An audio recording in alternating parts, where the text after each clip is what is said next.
오늘 본문은 구약 이스라엘 역사에서만이 아니라 구약 성경 전체에서 가장 중요한 한 사건을 기록하고 있습니다. 유월절입니다. 유월절은 이스라엘 백성에게 하나님의 구원을 상징했고, 그것은 그리스도의 십자가와 구원 사건에 대한 가장 놀라운 구약의 예표다, 이렇게 우리가 알고 있습니다.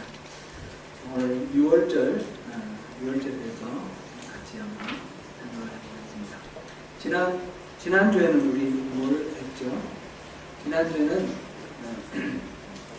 출애굽기 3장 7절 8절 중심, 지난주에는 우리 황영무 목사님께서 그런 말씀을 해주셨고, 지지난주에 우리 출애굽기 3장 7절 8절 중심으로 하나님께서 이미 다 우리 모든 형편과 처지를 보고 듣고 알고 계신다는 것입니다. 그리고는 하나님이 내려가셔서 인도하시고 이끌어 가실 텐데, 내려가신 것까지 이제 1장부터 11장까지 나오는 이야기가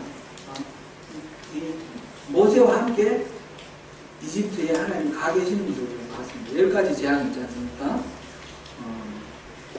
그 마지막 10번째 재앙이 오늘 다루는 유월절 내용입니다. 유월절이라는 말은 1월, 2월, 3월, 4월, 5월, 6월, 이 6월이 아니죠. 6월이라는 말은 유자도 넘는다는 뜻이고 월자도 넘는다는 뜻입니다. 그래서 영어로는 패스오버, 지나간다, 넘고 타는 지나간다, 그런 뜻이죠. 13절에 보니까 내가 애굽 땅을 칠 때에 그 피가 너희가 사는 집에 있어서 너희를 위하여 표적이 될지라, 내가 피를 볼 때에 너희를 넘어가리라, 이렇게 말씀했는데, 피를 보고 그 집은 넘어간다. 그게 유월이라는 그런 말입니다. 죽음과 심판의 사자가 이제 이집트에 있는 모든 집안에 장자와 짐승의 초태생을 다 죽입니다. 그럴 때에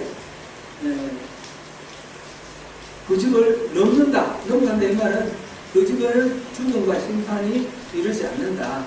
말하자면 죽음과 심판의 그 상태에서 구원을 받는다, 그런 의미가 되죠. 6월절 바로 구원의 의미입니다. 출애굽기 4장 22절부터 23절, 왜 장자가 죽어야 되는지 한번 잠깐 한번 보겠습니다. 출애굽기 4장 22절 23절 시작. 이스라엘은 22절부터 23절 시작.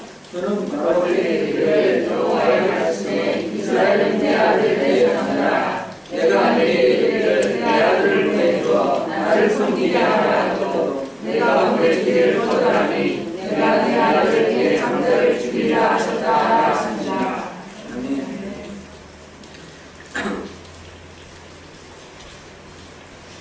하나님께서 애굽의 장자들을 다 죽이신 이 유월절의 무서운 심판 사건은 이스라엘 사람에게 있어서는 하나님의 아들, 장자인 이스라엘을 구원하신 구원의 사건이지만, 이집트 사람들에게는 바로 장자들이 다 죽는 그런 사건, 죽음의 사건이었고, 이것은 믿지 않는 사람들에게 심판의 사건이 되는 것입니다. 지난주에 본 그것, 보고 듣고 알고, 지난주에 본 거 알고, 그 상태에서 이제 하나님께서 우리를 건져내시는 장면이 오늘 6월절에 해당되는데, 건져내시는 데 있어서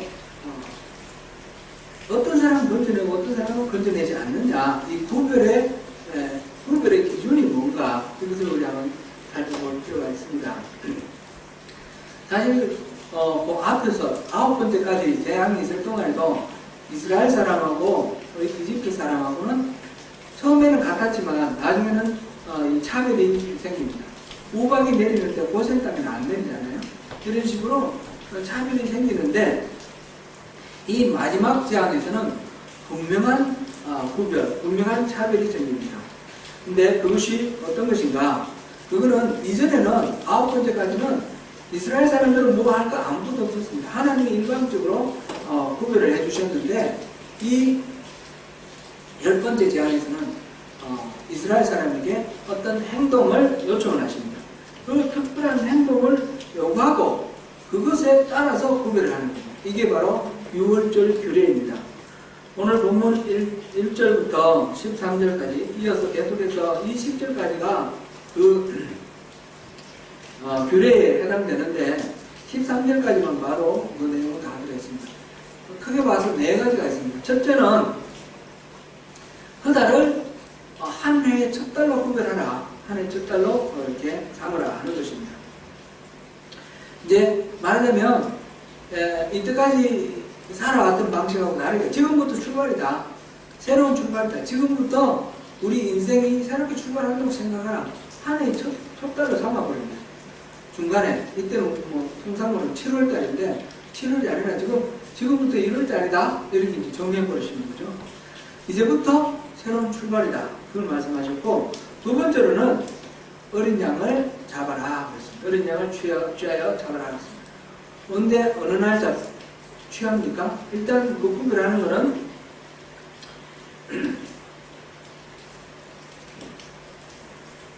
잡는 거는 선택하는 건 언제입니까? 3절에 너희는 이스라엘 온 회중에게 말하여 이르라. 이달 열흘에 너희 각자가 어린 양을 취할지니 10일날 어린 양을 선택을 합니다. 1년 된 흠없는 어린 양을 선택을 합니다. 그리고 수컷을 하라. 5절에 있고요. 그리고 이거는 언제 잡습니까? 우리 다음에 나올 세 번째 나오는 건데, 세 번째는 이 어린 양을 잡죠. 죽이죠. 잡는데 언제 잡습니까? 14일날 잡습니다. 그죠? 그러니까 10일날 선택을 하고 14일날 잡습니다. 지금 죽고 사는 이런 중요한 문제입니다. 어린 양을 잡아서 그 피를 바르는 이 일이 생명에 관련된 일입니다. 그래서 미리 4일 전에 잡아서 이렇게 준비하는, 그걸 잡아놓고 그냥 가만히 있지 않을 것 아닙니까? 무슨 일이 날 것인지 아직 알지는 못하지만 그것을 묵상하면서 기다리고 하나님의 일하심을 기다리면서 하나님의 자비와 은혜를 구하는 그 기도의 시간으로 4일 동안 보내는 겁니다. 이제 이게 해마다 6월절이 반복될 때도 똑같은 방식으로 그 4일을 보내면 준비하면서 보내겠죠. 그리고 이제 세 번째가 그 양을 잡아라는 것입니다. 잡아서 문 임방과 설주에 바르라. 문 임방은 이제 문이 이렇게 되어 있으면 양쪽은 설주고 이거는 임방이죠. 임방에 바르고 바깥에서 봤을 때 문을 돌아가면서 다 피로 발라놓으라. 그런 얘기죠. 우슬초 묶음으로 피를 찍어서 뿌리라고 했는데, 우슬초는 정결 요식을 할 때 항상 피를 뿌리고 하는 그런 도구입니다. 하나님께서 이 임방과 좌우 우슬주에 발라진 이 피를 보고 그 피를 볼 때 지나가겠다 하셨기 때문에 이 집은 양을 죽인 집입니다. 하나님 뜻에 따라서 양을 죽인 집입니다 라는 것을 표시하는 것이 핀. 이제 네 번째로는 뭡니까? 그 고기를 구워서 먹으라고 했습니다.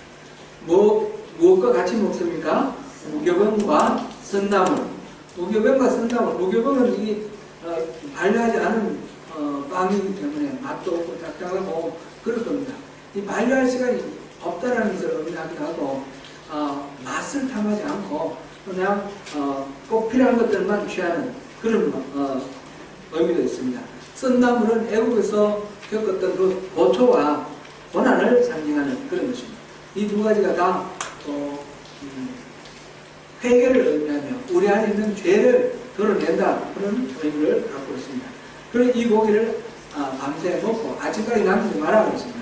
남는 것은 다 태우라고 했고, 그 어린 양 한 마리를 다 먹기에 이 식구들의 숫자가 부족하면 이웃집하고 같이 먹으라는 거죠. 같이 먹고 그렇게 해서 그 어린 양의 고기를 다 먹어라 그랬습니다. 이 고기가 어린 양의 고기인데, 바로 어린 양의 고기가 바로 어린 양이 바로 예수님을 예표하는 거다, 그렇게 알고 있는데, 성경에도 그렇게 나와 있고 해석되어 있고요. 알고 있는 말에서 그렇게 말씀드립니다. 어린 양의 고기를 나눠 먹는다 하는 것은 바로 예수님의 살을 먹는다, 이런 의미죠.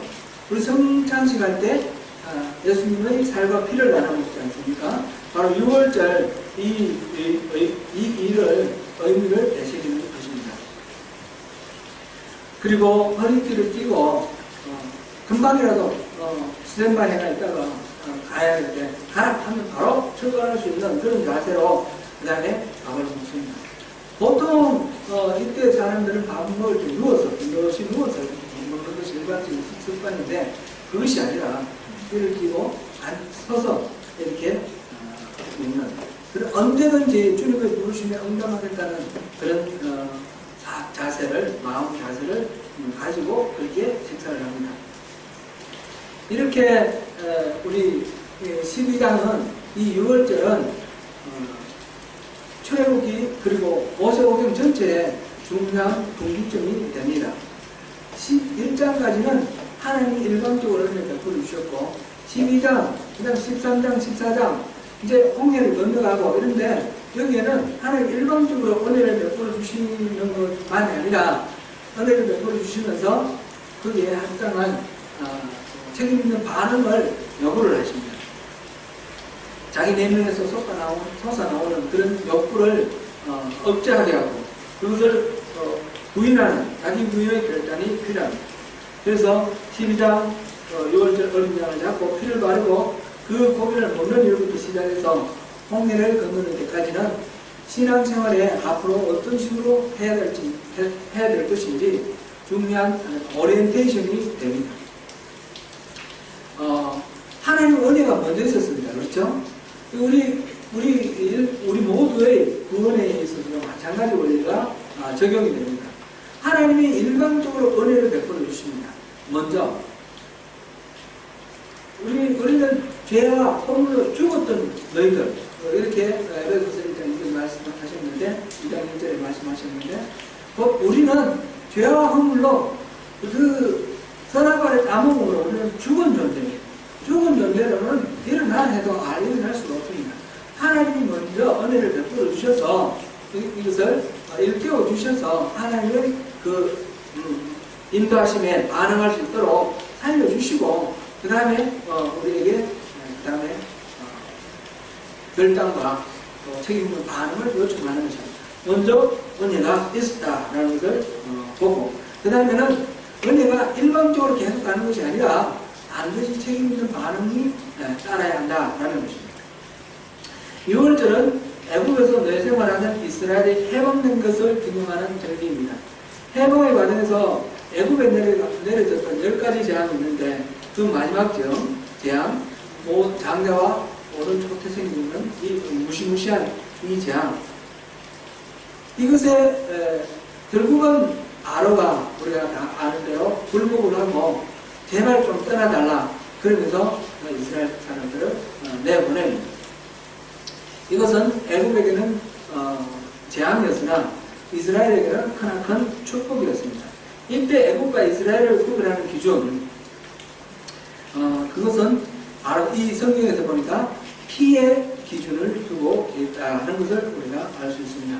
이스라엘 집의 장자는 하나도 죽지 않았고 해를 받지 않았는데 그 이유는 그 집 문 앞에 그 임방과 문설주에 피가 발라져 있었기 때문입니다. 본질적으로 이스라엘 사람들이 이집트 사람하고 달랐을까요? 같았을까요? 똑같았습니다. 이스라엘 사람들은 또 죄인입니다. 이집트에 가서 430년을 사는 동안에 400년을 사는 동안에 그 사람들의 신을 섬겼습니다. 하나님을 잊어버리고 살았습니다. 똑같이 죄를 지었습니다. 여호수아가 나중에 가나안에 정착해서 숨을 거두면서 유언하는 그 말 속에 그 의미가 들어있습니다. 우리 여호수아 24장 14절 우리 잠깐만 한번 보겠습니다. 여호수아 24장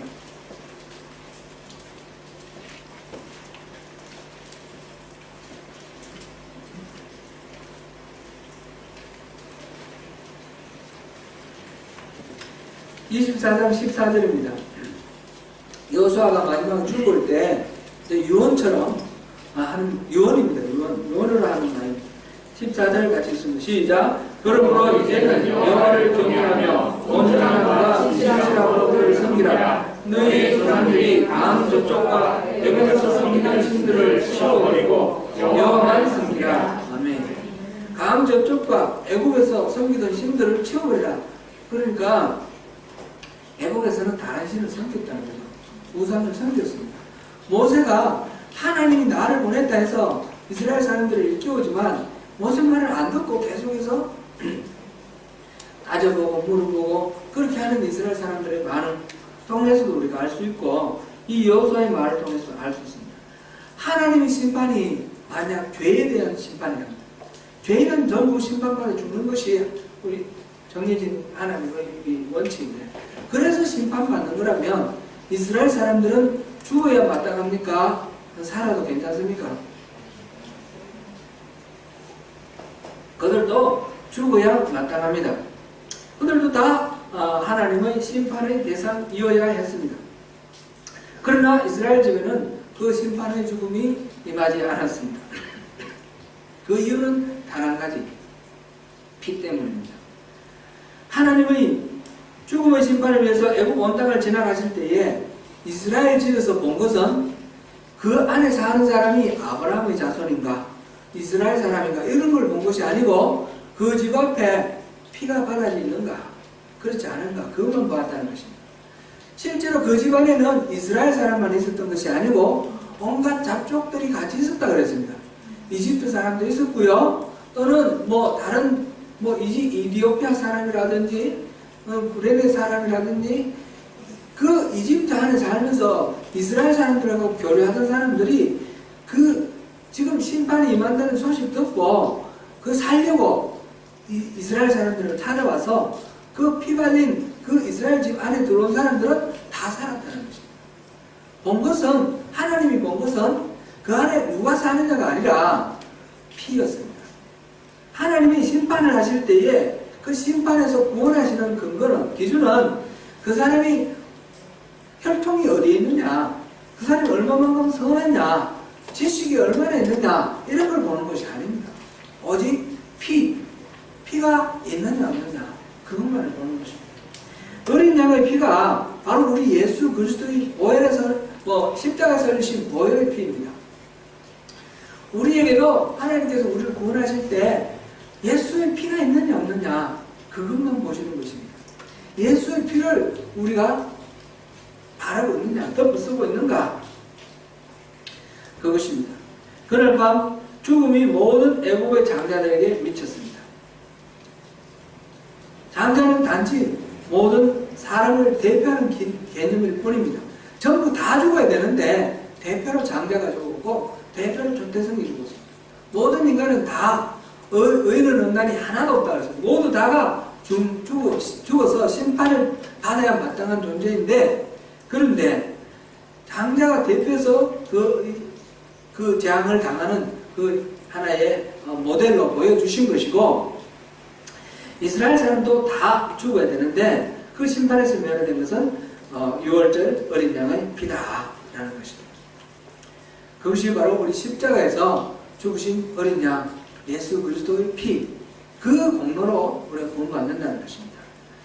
고린도 전서 5장 7절 우리 하나 보겠습니다. 고린도 전서 5장 7절 예수님이 바로 그 어린 양이라는 것입니다.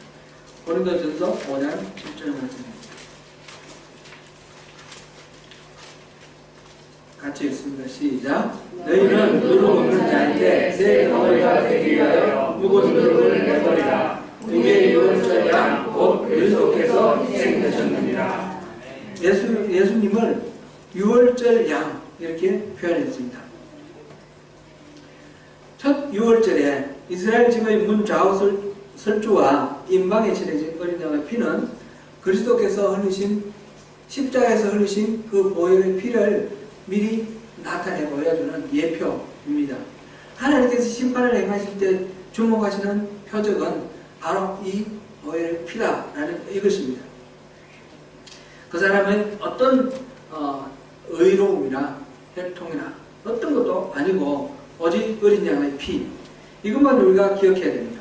성경은 놀라울 정도로 이것을 분명하게 설명을 하고 있습니다. 출애굽기 12장에는 어린 양이라는 말이 좀 나오는데, 어린 양이라는 말 속에 복수로 이렇게 기록된 것이 없습니다. 전부 단수로 기록되어 있습니다. 수많은 이스라엘 사람들이 집집이 어린 양을 잡는데 단수로만 기록하고 있습니다. 어린 양들이라 안 하고 어린 양이라고 그렇게 했습니다. 이것은 그날에 죽은 어린 양들은 모두 다 오직 한 분 그리스도 예수 그분을 가리키고 있으며, 하나님 아버지의 마음에는 오직 그리스도 한 분밖에 없다라는 것을 나타내는 것입니다. 하나님께서 어린 양의 피가 칠해진 이스라엘 집을 그냥 넘어가신 것은 그 피가 발라진 이스라엘 집에는 이미 심판이 행해졌기 때문입니다. 죄의 값을 지불했기 때문입니다. 그 양들이 죽으면서 그 이스라엘 사람들의 죄의 값을 대신 지불해 준 것입니다. 그 양들이 바로 예수님을 예표하고, 예수님의 죽으심, 십자가의 죽으심은 실질적으로 예수님이 오시기 전에 그 과거에 있었던 모든 사람들의 그 죄와 예수님 당시 모든 사람들의 죄와 예수님 이후에 오늘날 그리고 미래에 있는 모든 인간의 모든 인류의 그 모든 죄를 다 지고 그 죄값을 지불하시기 위해서 십자가에서 죽으신 것입니다. 예수님이 심판받으셨습니다.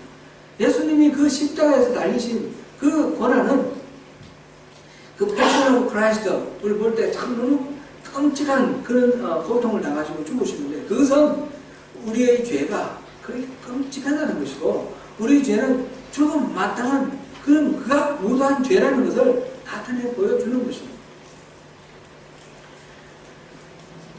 그 피에 무슨 능력이 있어서 그런 것이 아닙니다. 피를 보고 지나간다, 우리 예수의 피를 우리 보혈의 능력을 입는다, 이 말이 이 피가 피 자체가 무슨 주술적인 능력을 갖고 있다 이런 뜻은 아닙니다. 그 피를 보는 사람들의 마음, 그것을 피로 이렇게 표현하고 있습니다. 그 문설주에 피를 바른 그것은 하나님의 명령을 받아들이고 이렇게 함으로써 살 수 있다, 이렇게 함으로써 약속된 하나님이 약속하신 그곳으로 보내준다라고 하시는 하나님의 그 신실하심을 믿고 받아들인 이스라엘 사람들의 반응이었고, 우리가 예수의 피를 무릅쓰고 예수의 피를 받는다, 이것은 우리가 예수님께서 십자가에 달려 죽으셨는데 그 예수님의 죽으심이 내 죄를 대속하기 위해서 죽으셨고, 내 죄가 그래서 예수님이 대신 지셔서 내 죄가 용서를 받았고, 내가 예수님의 그 십자가 부활과 함께 다시 부활해서 다시 살 수 있다는 것을 믿습니다. 예수님은 나의 구세주시고 나의 주인이심을 믿습니다 하는 그 믿음이 바로 예수의 피라는 말의 의미입니다. 보혈의 능력이라는 것은, 제가 어느 곳에 갔더니 예수의 무슨 기도를 할 때 예수의 피를 뿌리고 듣고 바릅니다, 뭐 이렇게 이제 표현을 하면서 항상 모든 것에 예수의 피를 바른다, 머릿속으로 상상하라는 거죠. 교회에도 예수의 피를 바르고 이렇게 말하는데 그분의 의도를 내가 알 수가 없으나 다분히 주술적으로 느껴졌습니다. 예수의 피가 발라져서 어떤 주술적인 능력을 갖는다, 그런 식으로 이해를 하면 이 진리를 우리가 잘못 오해하는 것입니다. 그런 피가 가지고 있는 어떤 주술적인 능력이 아니라 예수 그리스도의 흘리신 그 피에 대한 우리의 마음을 말하는 것입니다. 하나님께서 우리 마음을 달라는 것입니다. 그렇게 내가 독생자를 아끼지 아니하고 주었다, 독생자를 십자가에 달려 죽게 했다, 그러니까 너희가 나에게 마음을 달라, 하나님께서 마음을 달라고 하실 때 그 마음을 드리는 것, 이것이 우리의 믿음입니다. 이 믿음이 바로 여기서 말하는 그 어린 양의 고기를 먹는 것이고 피를 바르는 것이고, 그리고 또 여러 가지 여기서 말하는 유월절 규례를 따르는 것, 그것이다 이렇게 말할 수가 있겠습니다. 이스라엘 백성이 이렇게 지시사항을 따르고 행하고자 했을 때 그들의 마음을 지배한 것, 그것이 바로 믿음이었다 이렇게 우리가 보는 거죠. 하나님께서 행하실 것은 약속대로 그들을 애굽의 종살이에서 구원하실 것입니다. 그들은 이것을 믿고 신은 채로 선채로 하나님께서 지금 당장이라도 가라면 언제든지 떠날 그런 자세로 이렇게 서 있는 것입니다. 이게 이제 말하자면 오늘날 우리에게서는 종말론적 신앙이다 이렇게 볼 수 있습니다. 하나님 지금 부르시면 지금 당장 주님께 할렐루야 아멘 하고 달려갈 수 있는 그런 마음을 우리가 늘 갖고 있어야 된다는 것입니다. 종말이라는 것은 이상한 사람들 몇월 며칠 날 종말이 온다 대비하라 이런 게 아니고 언제 오실지 모릅니다. 주님은 도적같이 오신다 그랬습니다. 그럴 때에 언제 오실지 모르는 그 순간에 내가 주님 앞에 서기에 떳떳하게 살아가는 것이죠. 내가 죄 짓는 순간에 주님 앞에 서면 얼마나 부끄럽고 얼마나 무섭습니까? 그러니까 항상 깨어있어서 주님이 언제 부르실 때라도 달려갈 수 있는, 그래서 지금 선차로 음식을 먹으라 이렇게 말하는 것입니다. 하나님께서 이스라엘 백성에게 요구하는 것은 오직 이 믿음 하나였고, 하나님께서 우리에게 요청하시는 것, 그것도 오직 구원을 위해서 우리에게 필요한 것은 오직 믿음 하나입니다. 하나님이 은혜로 우리가 믿을 때 구원해 하시도록 하나님이 길을 열어놓으셨습니다. 은혜가 먼저 있고, 그리고 우리가 믿음으로 구원을 받는 것입니다. 믿음은 피에 대한 미신적인 믿음이 아닙니다. 그리스도께서 이미 나를 대신해서 심판을 받으셨다는 것을 알고 받아들이는 것입니다. 하나님의 약속에 대해서 하나님 신실하심을 믿고 받아들이는 것입니다. 27절에 보면 유월절 제사라는 그런 표현을 썼습니다. 유월절 제사라는 것은 어린 양을 희생 제물로 하나님께 바쳤다라는 그런 뜻입니다. 유월절은 본질적으로 제사의 의미를 갖고 있습니다. 동물의 피를 흘려야 할 경우에 이스라엘 사람들은 본질적으로 그 동물을 하나님이 받으신다라는 그런 개념으로 그렇게 드립니다. 왜냐하면 생명이 피에 있으므로 피가 죄를 속한다 이렇게 레위기에서 말했고, 피 흘림이 없은즉 죄 속함이 없다 이렇게 히브리서에서 말했습니다. 바로 레위기나 히브리서 말씀대로 죄를 속한다는 것은 죽음으로, 죄에 대해서는 하나님은 죄를 용납하는 법이 없습니다. 죄를 그럼 죄도 괜찮아, 네 죄 지어도 괜찮아, 이거는 안 됩니다. 죄에 대해서는 반드시 벌을 주셔야만 하는 분이 하나님이십니다. 그것이 하나님의 공의입니다. 그래서 죄인은 반드시 죽어야 됩니다. 죄인이 죽지 않을 방법이 없습니다. 그래서 죄를 용서한다는 것은 누군가가 죽고 그 죽음에 대신해서 용서가 있는 것입니다. 그래서 피를 흘려야만 죄 속함이 있다 이렇게 말하는 것입니다. 죄 용서는 피 흘림, 다른 누군가의 대신 죽어주는 죽음, 그 죽음이 반드시 요구되는 것입니다. 이것이 바로 제사죠. 지금 레위기에 나오는 제사의 양을 죽이는 이유는 내가 죽어야 된다는 것이죠. 내가 죽어야 되면 나 대신 양이 죽는다는 것입니다.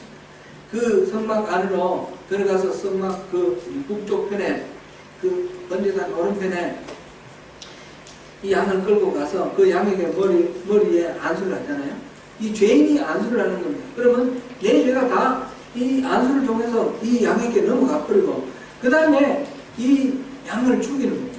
양을 죽일 때에 이 양이 죽는 거 이걸 뭐 이렇게 한 번에 죽는 게 아니지 않습니까? 칼로 찔러서 죽일 때까지 막 고통하는 그 모습을 보면서 바로 내 죄가 이렇게 끔찍한 죄인이라는 걸, 내 죄가 그렇게 크다는 것을 생각하면서 그렇게 죽여서 내가 나의 죽음 대신 이 양의 죽음으로 이렇게 가름해 주시는 것에 감사합니다. 그러면서 제사 드리는 것이 바로 제사입니다.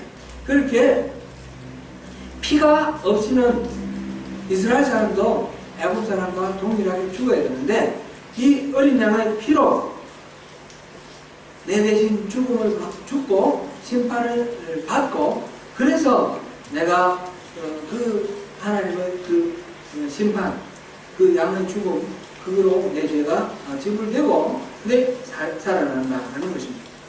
그러므로 우리가 구원받는 것은 오직 어린 양의 피, 그 피의 능력, 그 보혈의 공로로 우리가 구원받는 것인데, 그 보혈의 공로, 앞서도 말씀드렸듯이 그것의 어떤 미신적인 주술적인 그런 능력이 아니라 그 보혈의 의미를 우리가 받아들이고 인정하고 그 하나님의 그 사랑과 은혜를 우리가 믿고 따를 때에 그 믿음으로 인해서, 보혈의 공로는 다른 말로 표현하면 믿음이다 이렇게 말할 수 있습니다.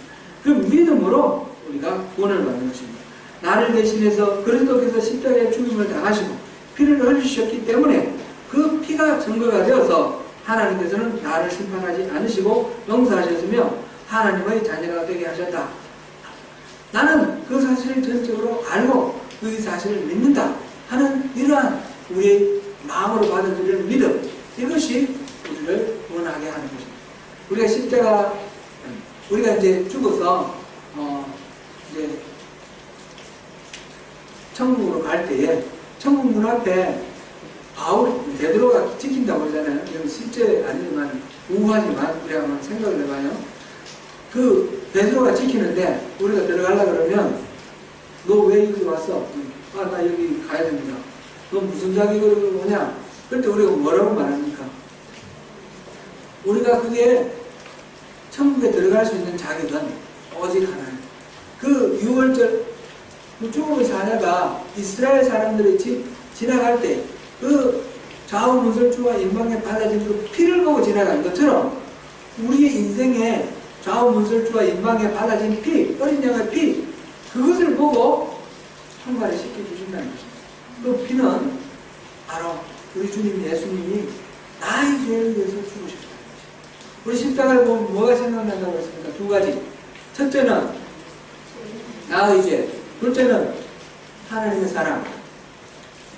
이 십자가를 볼 때마다 내 죄가 십자가를 지고 죽어야 될 만큼 극악무도한 죄라는 것을 생각하고, 두 번째로는 하나님의 사랑, 그런 극악무도한 나를 위해서 독생자를 아낌없이 내어주시고 십자가에 죽게 하신 하나님의 그 사랑, 나의 죄와 하나님의 그 무궁무진한 그 사랑을 우리가 보는 것입니다. 내 죄를 인정하지 않으면 그 은혜를 알 수가 없습니다. 내 죄에만 빠져있어도 안 되는 것입니다. 내 죄가 너무너무 큰 죄라는 것을 알고, 그와 동시에 하나님의 사랑은 그 죄를 덮고도 남는 너무너무 큰 사랑이라는 것, 그것을 아는 것이 우리 구원입니다. 그 구원을, 그래서 우리가 많은 죄가 있음에도 불구하고 끊임없이 회개하고 반복해서 저지르는 죄로 인하여 고통하지만, 그러나 하나님의 사랑이 더 큰 것을 우리가 확신하기 때문에 그 확신 속에서 우리 구원의 기쁨을 누리는 것입니다. 사랑하는 성도 여러분, 우리가 숨을 곳은 오직 6월절 어린 양신 그리스도의 피밖에 없습니다. 오늘 신약의 성도들도 구약의 성도들과 마찬가지로 그 피를 믿는 믿음으로 하나님의 백성이 됩니다. 그 밤에 이스라엘 백성들이 믿음으로 반응하여 어린 양의 피를 취하여 용설주와 임방에 바른 것처럼 오늘 우리의 믿음도 그와 동일합니다. 하나님께서 요구하시는 믿음은 이것입니다. 그리스도께서 6월절 어린 양으로 오셔서 나를 대신하여 십자가에서 피를 다 쏟으시고 하나님이 심판을 받으셨다는 사실을 압니다. 그리고 그것을 믿습니다. 내가 심판을 받아 피 흘리고 죽어야 할 그 자리에 주님께서 대신 서셨습니다. 그리스도께서 나를 구원하셨습니다. 이것을 믿고 받아들이는 믿음, 이 믿음이, 이것이 바로 그리스도의 피의 능력, 보혈의 능력입니다. 그 피로 우리 생의 문설주와 임방을 바르고 그 믿음 안에서 살아가는